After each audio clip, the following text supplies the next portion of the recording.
Hey you guys, so with this video I'm going to kind of provide a breakdown of rhetorical situation and then provide some context of how genre plays a role when we analyze things rhetorically.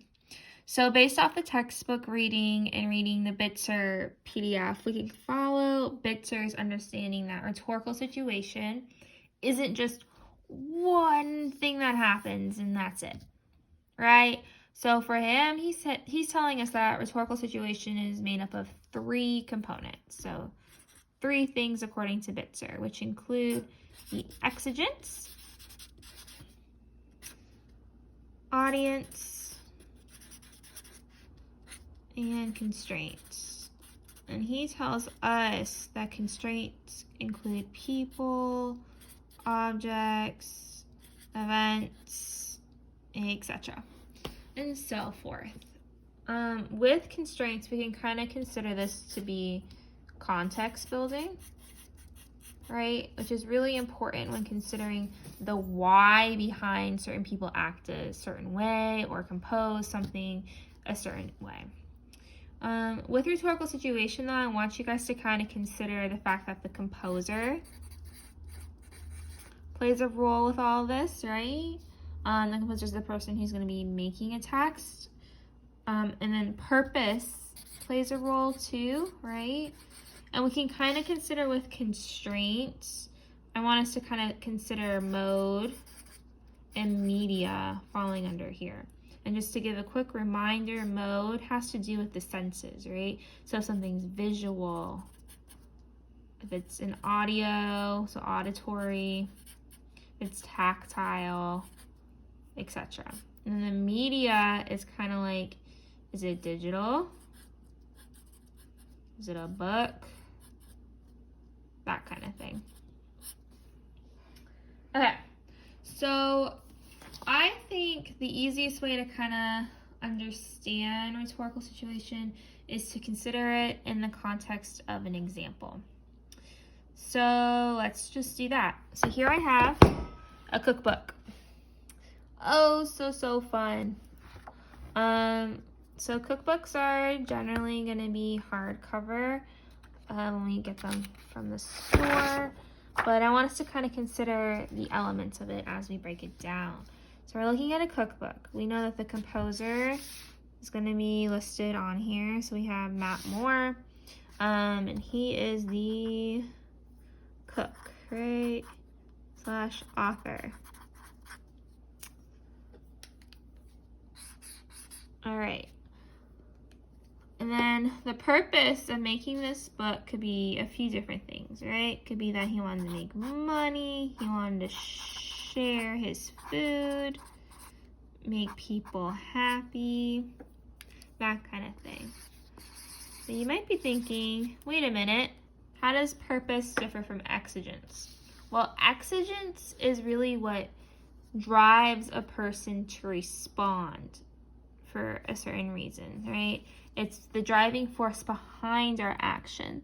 So for instance, maybe this author was moved because his grandmother died and she made amazing recipes, and that kind of pushed him to want to share what was going on.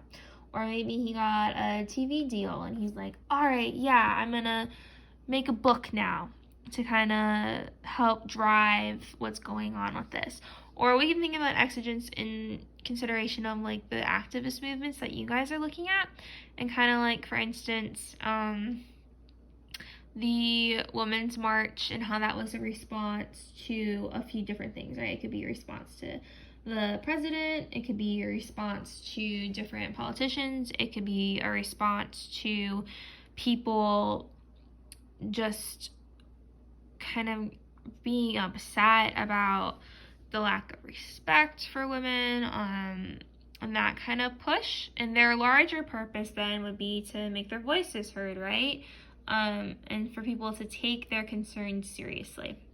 So that's just one example there of how that might happen. Or for instance, with the Australian fires that are happening, the exigence for people to be donating money or for volunteer firefighters to be flying over to Australia is because there's a fire, animals are dying, people are getting hurt and dying, breathing in awful smoke, the trees are being burnt down. It's an awful, awful situation. That would be the exigence.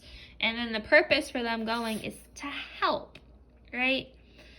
Okay, so going along with that new understanding of rhetorical situation and the fact that it's made up of multiple parts, I want us to consider genre. So genre, I like to consider genre like a little umbrella, right? Because we have a genre and we can have subgenres underneath, kind of falling down like raindrops, or maybe they're the people huddled underneath the umbrella. I don't really know, but it's all underneath this umbrella. It's like an umbrella term. So for instance, since I'm talking about a cookbook here was the example I gave, let's say my one genre is a book. What are some subgenres? Well, we could have a raindrop here that's horror. We could have another raindrop that's comedy. We could have rom-coms, which is actually a combination of a romantic movie and a comedy movie and having its own conventions for that, right? And we could have action. There's lots of different genres. We could have sci-fi, and they can overlap, right? So let's consider the conventions of a book. Well, we have cookbook here, right? I guess I should probably write that. Book could also be like a cookbook. So with that, I guess we have mystery too. That's a pretty big one. With a cookbook, we can kind of consider the conventions of that. So let's think about it. So a cookbook, generally there are pictures inside, right? There's going to be recipes written out, measurements, time for putting things in. There's going to be a table of contents. And there are certain ways that this is presented, right? So if we actually like open up this cookbook, we can see that the way that they do pictures, they really make it really appetizing, and it's a focal point as we go through. And that they have a certain format that's very similar across the board if we even look at other cookbooks. But they do stuff differently, right? They include pictures from their family in here. They have different contents going on, different kind of themes going on. The design itself might vary from that of a traditional French cookbook, right? Because this is more of a modern cookbook. So that has to deal with the idea of constraints, right? And the idea of time and place kind of playing a role in this too. And we can even consider culture, because this is a Southern Living cookbook. So most likely the people who will be using this book are American, right? And most likely like cooking Southern food. So that's something to consider when evaluating who my audience might be, right? And that's something that we want to keep in mind. So as I was kind of breaking down the different genres of a book that could fall into all these things, we might realize that, hey, there's a lot of overlap with movies, right? Yeah, a lot of the same kind of things happen. There's like that whole plot element that goes on with a book, but that's not necessarily something that happens in a cookbook, right? So there's different conventions that are followed through, where like a book and a movie might have like similar, let's do like a Venn diagram, conventions going on, but that doesn't mean that everything's going to be the same, right? So let's consider the book Ender's Game by Orson Scott Card. This is very different than a cookbook, right? There are no pictures in here, but the cover art plays a different role than it does with this cookbook, right? Or does it? They both serve to grab the attention of an audience member, to try to lure them into reading what's going on. It provides a quick breakdown on the back of kind of like what's going on, to kind of draw people in to want to read the book. Well, just like with a cookbook and how the recipes can be adapted into actual food, that's where like the genre itself can kind of be compared to a different kind of genre of food. This book has actually been adapted into a movie, and so I think it's kind of easier for us to consider the different types of conventions of movie versus book, to kind of better understand how conventions are working, right? So with a movie, we have visuals, we can have audio, there's more people involved, right? The audience experience is different. That's just inherent, right? Because the situation that the movie adaptation of Ender's Game builds is very different than the book version, which is very much one mode, if we think about it, right?